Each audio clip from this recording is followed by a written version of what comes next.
जहां भी जाता हूं वहां अयोध्या में बन रहे प्रभु राम के भव्य मंदिर की चर्चा चलती है। अब रुकना नहीं है, थकना नहीं है और विश्राम का तो सवाल पैदा ही नहीं होता।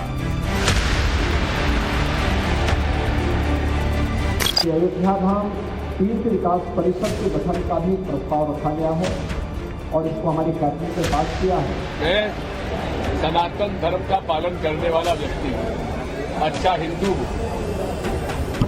राम हमारे इष्ट देव हैं। कांग्रेस को वोट देने का मतलब देश का बाबर लोगों को एनकरेज करना। अगर कांग्रेस को अब वोट देता है तो औरंगजेब लोगों को विटामिन मिल जाता है।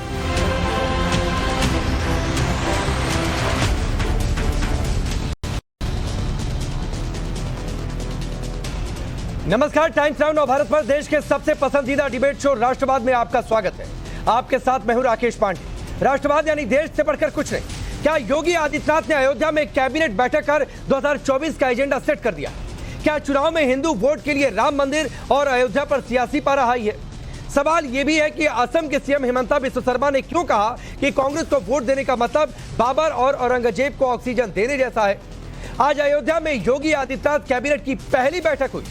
इस बैठक में कैबिनेट ने 14 प्रस्ताव पास किए। अयोध्या तीर्थ विकास परिषद का गठन, देवी पाटन तीर्थ विकास परिषद का गठन, काशी अयोध्या कोलकाता जलमार्ग पर फैसला कैबिनेट की बैठक में किया गया। योगी आदित्यनाथ ने अपने कैबिनेट के साथ रामलला के दर्शन किए, पूजा भी की। साथ ही दिवाली पर अयोध्या में भव्य दीपोत्सव कार्यक्रम की तैयारियों का जायजा भी लिया। योगी आदित्यनाथ ने कहा कि 178 परियोजनाओं के साथ साथ अयोध्या के विकास के लिए सरकार कई कदम उठा रही है। सुनिए। मैंने पहले भी बताया कि यहाँ पर पहले से ही 178 महत्वपूर्ण परियोजनाएं, जिनमें केंद्र और राज्य सरकार 30,500 करोड़ रुपए से अधिक खर्च कर रही है। इन परियोजनाओं के साथ साथ आने वाले समय में यहाँ आने वाले श्री राम जन्मभूमि में भगवान रामलला के भव्य मंदिर निर्माण के उपरांत रामलला के मंदिर में विराजमान होने के बाद श्रद्धालुओं और पर्यटकों की जो भारी संख्या यहाँ पर आने जा रही है, उसको ध्यान में रखते हुए यहाँ पर श्री अयोध्या धाम तीर्थ विकास परिषद के गठन का भी प्रस्ताव रखा गया है और इसको हमारी कैबिनेट ने पास किया है। इस बीच मध्य प्रदेश में रैली के दौरान प्रधानमंत्री मोदी ने अयोध्या में बन रहे राम मंदिर का जिक्र किया और कहा कि अब रुकना नहीं है, आगे ही बढ़ते जाना है। सुनिए। मेरे परिवारजनों, आजकल मैं जहां भी जाता हूं वहां अयोध्या में बन रहे प्रभु राम के भव्य मंदिर की चर्चा चलती है। पूरे देश में खुशी की लहर है। सौभाग्य से भरे इस पावन कालखंड में मेरे मन में एक बात बार बार आती है। मैं स्वयं सोचता रहता हूं और जो बड़ों से सुना हुआ है वो बात हर पल मेरे कान में गूंजती रहती है, मेरे मन को आंदोलित करती रहती है और मुझे तेज गति से दौड़ने की प्रेरणा देती है। और वो बार बार मैं उसका स्मरण करता हूं जहां कहा गया है, राम काज किने बिनु मोहि कहां विश्राम।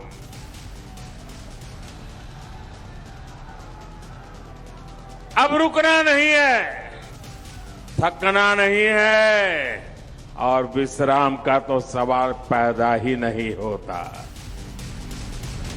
तो अब सोचिए, हर जगहों पर, चुनावी जगहों पर राम मंदिर का जिक्र हो रहा है, अयोध्या का जिक्र हो रहा है और आज मुख्यमंत्री योगी आदित्यनाथ ने अपनी कैबिनेट की बैठक अयोध्या में कर ली। राम मंदिर में प्राण प्रतिष्ठा का कार्यक्रम 22 जनवरी 2024 को होना है, लेकिन राम मंदिर को लेकर सियासी शोर जारी है। चुनाव में बीजेपी राम मंदिर की बात कर रही है तो कांग्रेस भी राम मंदिर को लेकर बयानबाजी कर रही है। हाल ही में कमलनाथ ने कहा था कि राजीव गांधी ने ही मंदिर का ताला खुलवाया था, तो दिग्विजय सिंह खुद को सनातनी बता रहे हैं और श्री राम को इष्ट देव। सुनिए। मैं सनातन धर्म का पालन करने वाला व्यक्ति हूं, अच्छा हिंदू हूं। राम हमारे इष्ट देव हैं, सनातन धर्म का हम पालन करते हैं, लेकिन चुनाव में धर्म का उपयोग करना प्रतिबंधित है। और राम मंदिर के निर्माण में शिवराज सिंह चौहान ने दान दिया 1 लाख, मैंने दिया 1,11,000 और वो चेक मैंने भेजा मोदी जी को कि जाके ट्रस्ट में जमा करा दीजिए। उन्होंने वापस भेज दिया कि आप ही जमा कराइए, मैं जमा करा दिया। इस बीच असम के सीएम हेमंता बिस्वा शर्मा ने कांग्रेस पर करारा हमला बोला। हेमंता ने तो यहां तक कह दिया कि कांग्रेस को वोट देने का मतलब है देश के बाबर और औरंगजेब को ऑक्सीजन देने जैसा। सुनिए। कोई गलती से भी कांग्रेस को वोट दीजिए। कांग्रेस को वोट देने का मतलब देश का बाबर लोगों को एनकरेज मिलना है। अगर कांग्रेस को अब वोट देता है तो औरंगजेब लोगों को विटामिन मिल जाते हैं।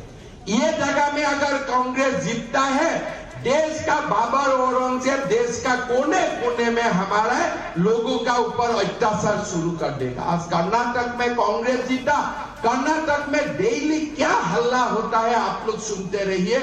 डेली कहां से बाबर औरंगजेब लोगों को ऑक्सीजन मिल गया पता नहीं।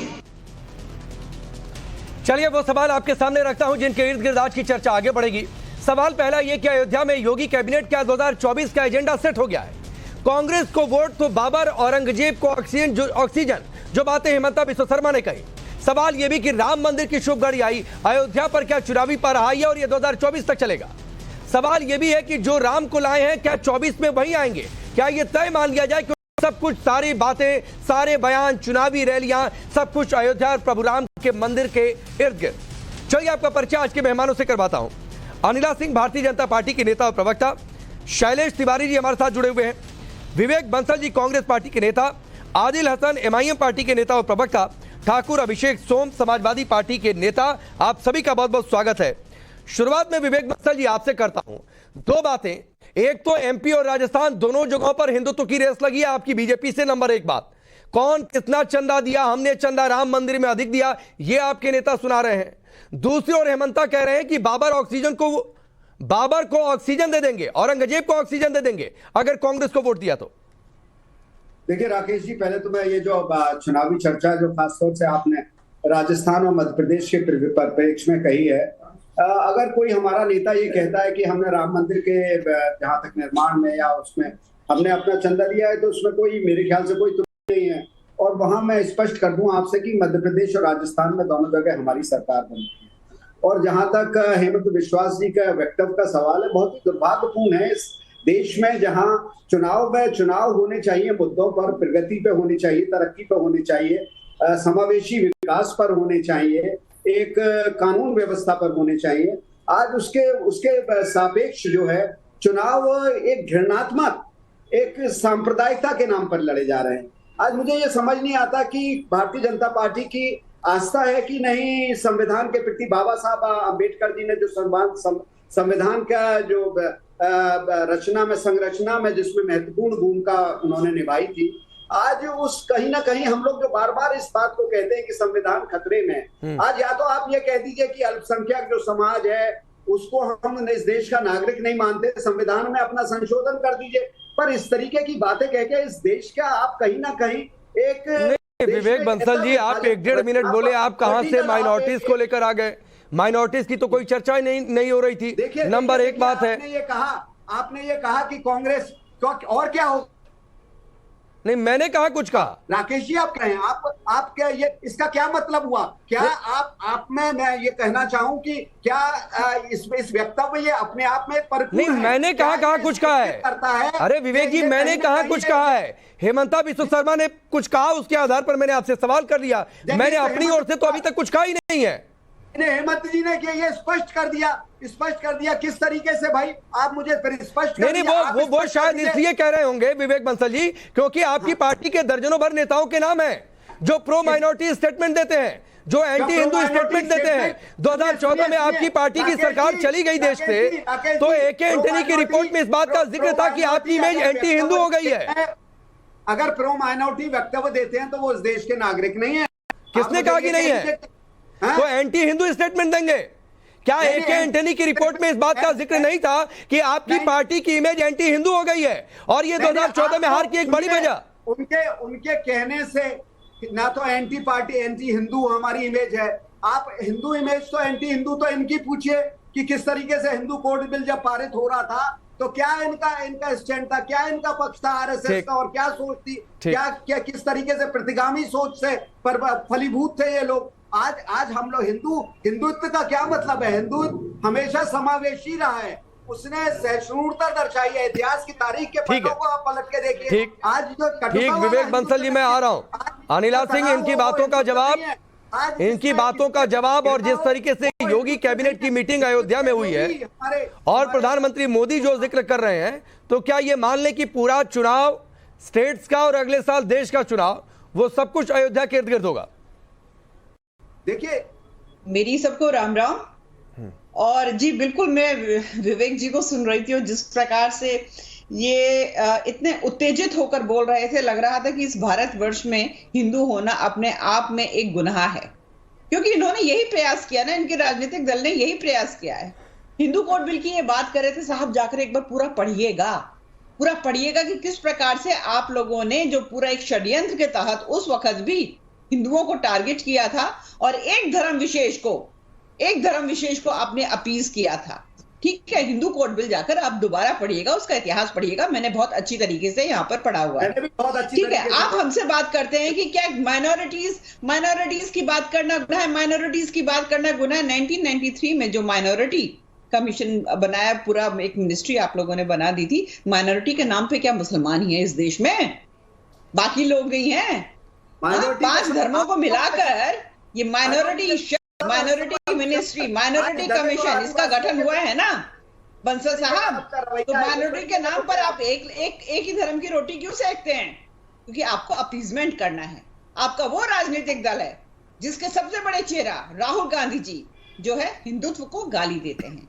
सलमान खुर्शीद जो है वो RSS की तुलना बोको हराम से करते हैं, आईसिस से करते हैं। ये सलमान खुर्शीद और ये दिग्विजय सिंह जी जो है, चाहे दिग्विजय सिंह जी रहे हो, चाहे वो कपिल सिब्बल साहब रहे हो, लगातार रामलला मंदिर ना बन सके इसके ऊपर, और आपके जो बड़े बड़े नेता हैं निरंतर वो प्रयास करते रहे हैं। दिग्विजय सिंह जी ने कितनी बार हिंदुओं को और हिंदू धर्म को नीचे दिखाया है। आप बात करते हैं।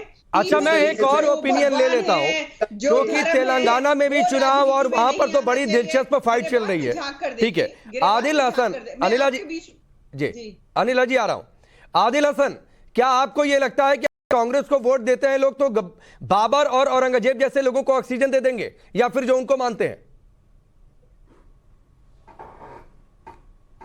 अरे हेमंता विश्वासा तो जब कांग्रेसी के दरबार के दरबारी थे उस वक्त तो वो भूल गए थे कि वो जो लाल किला वो बहादुर शाह जफर के पोते ने बनाया था, उसी पे तिरंगा फहराया जा रहा है, वो भारत की संपत्ति है। और जाकर बहादुर शाह जफर के मजार पर फातिया पड़े थे मोदी जी, उनको नहीं पता है ना। उस वक्त कांग्रेस के दरबार के वो अच्छे दरबारी थे।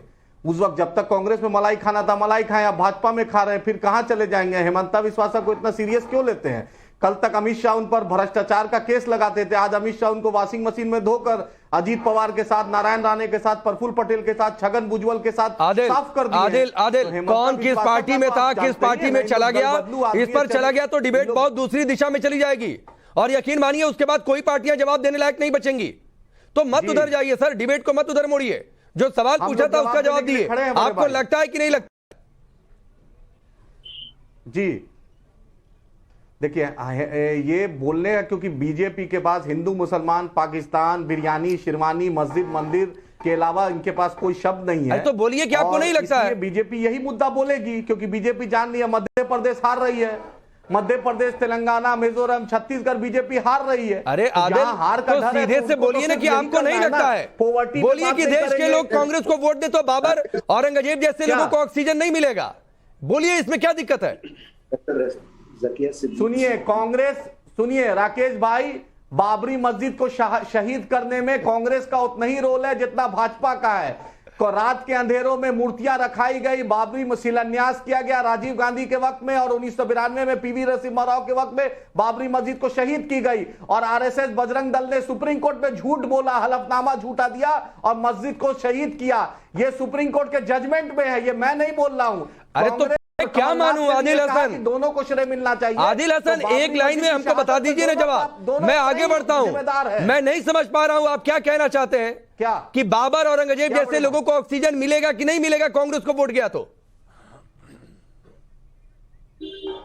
भाई हम तो ना बाबर को, हम ना बाबर के वकील हैं ना औरंगजेब के वकील हैं। हम तो आदम की औलाद हैं। भारत में आदम आए थे, हम भारतीय हैं, हम जिंदा भी यहीं रहेंगे, मरेंगे भी इसी मिट्टी में। हम भारत को जानते हैं। मैं आगे बढ़ रहा हूं सरजमी है आदिल हसन, मैं आगे बढ़ रहा हूं और थोड़ा सा अपनी मेमोरी को फ्लैशबैक में लेकर जाइएगा।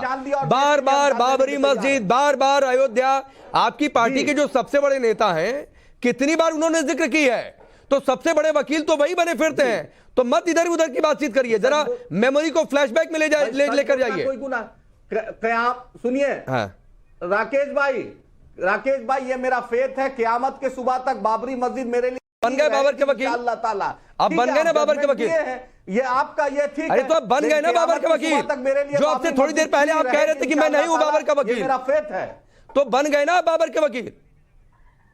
हाँ, मैं बाबर का नहीं, बाबरी मस्जिद से मोहब्बत है मुझे, बाबर से मोहब्बत नहीं है। मेरे उस मिट्टी, उस मुकद्दस सरजमी, उस जगह से मोहब्बत है। शैलेश तिवारी आप बोलना चाह रहे हैं, फिर मैं ठाकुर अभिषेक आपको बता रहा हूं। कांग्रेस की चमचागिरी करते थे, आज भाजपा की चमचागिरी कर रहे हैं। ठीक, हम लोग बाबर की वकालत नहीं कर रहे, भारत की वकालत कर रहा हूं। डंके की चोट पे करूंगा भारत की वकालत।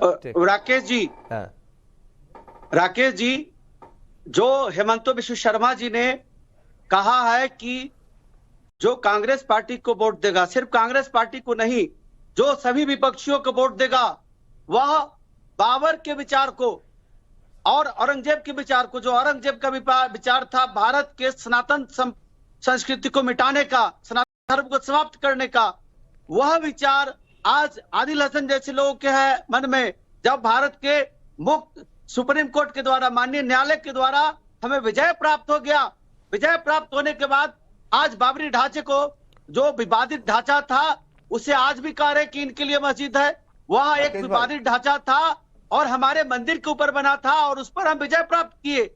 और इन बाबर के विचारों को कुचलने की जरूरत है वोट बैंक के द्वारा। जब वोट देंगे हम, जो राम भक्त हैं और राम को चाहते हैं, जो राम को लाए हैं, जो राम को लाएंगे, उनको जब आप मजबूत करेंगे तो निश्चित तौर पर जो बाबरी विचारधारा है, जो औरंगजेब का विचारधारा है, वह नष्ट होगा। और यह भारत भूमि, अच्छा जल्दी से जवाब दे दीजिए, अभी अभिषेक इंतजार कर रहे हैं, जल्दी से जवाब दीजिए। आदिल, श्री राम का है, प्रभु श्री राम की यह भूमि है, या साधु संतों की भूमि है।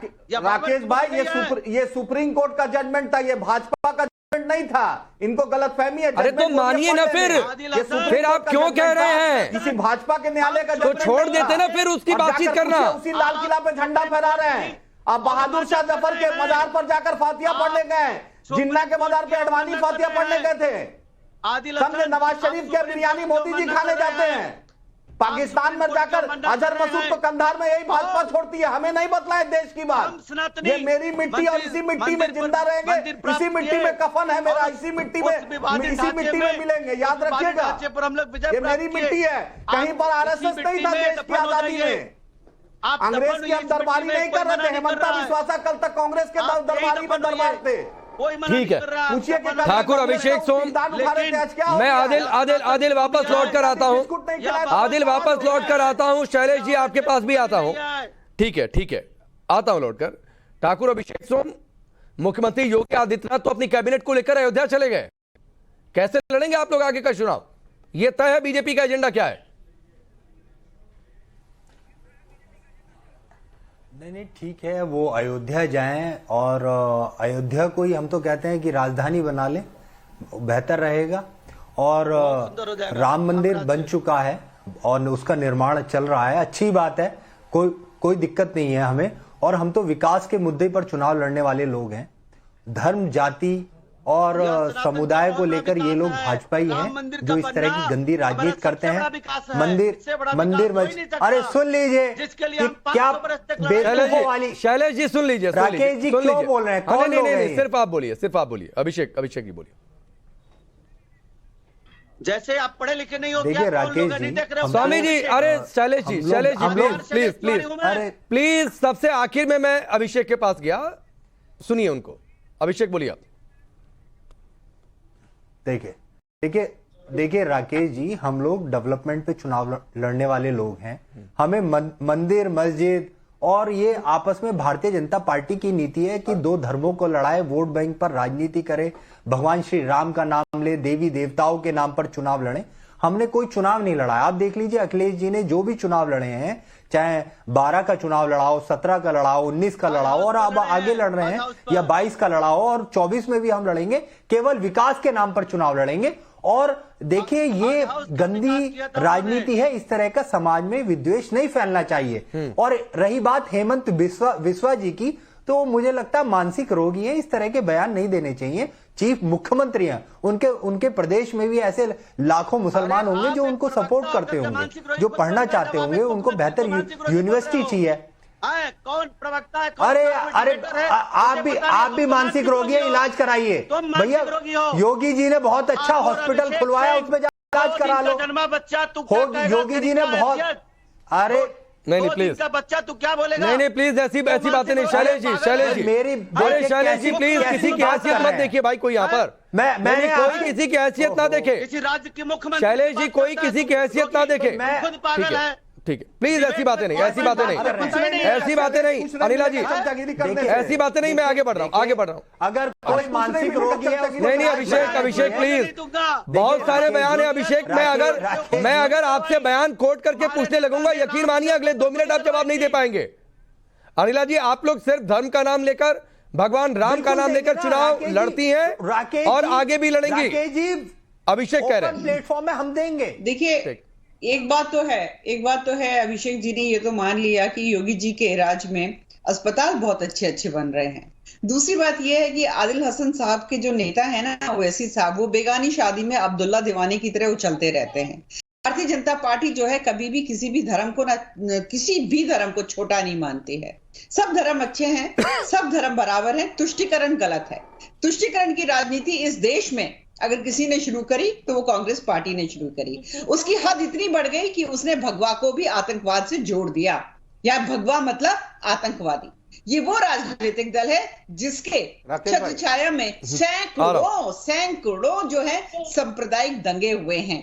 और भगवा कितना मजबूत होता है इसका उदाहरण योगी आदित्यनाथ जी ने दिखा दिया।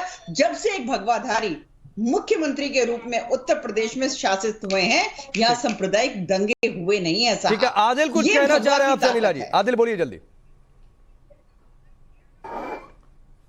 मेरे नेता को ये बोल रही है, मोहतरमा बोल रही है, उनको पता थे मेरे लीडर बैरिस्टर है। हम हिंदू मुसलमान की बात नहीं करते, हम हक की बात करते हैं। और आप माइनॉरिटी मिनिस्ट्री की बात की है तो बंद कर दवा दीजिए। 40% तो बजट आपने कम ही कर दिया है, बंद करवा दीजिए मिनिस्ट्री। कौन बोल रहा है मिनिस्ट्री रखने?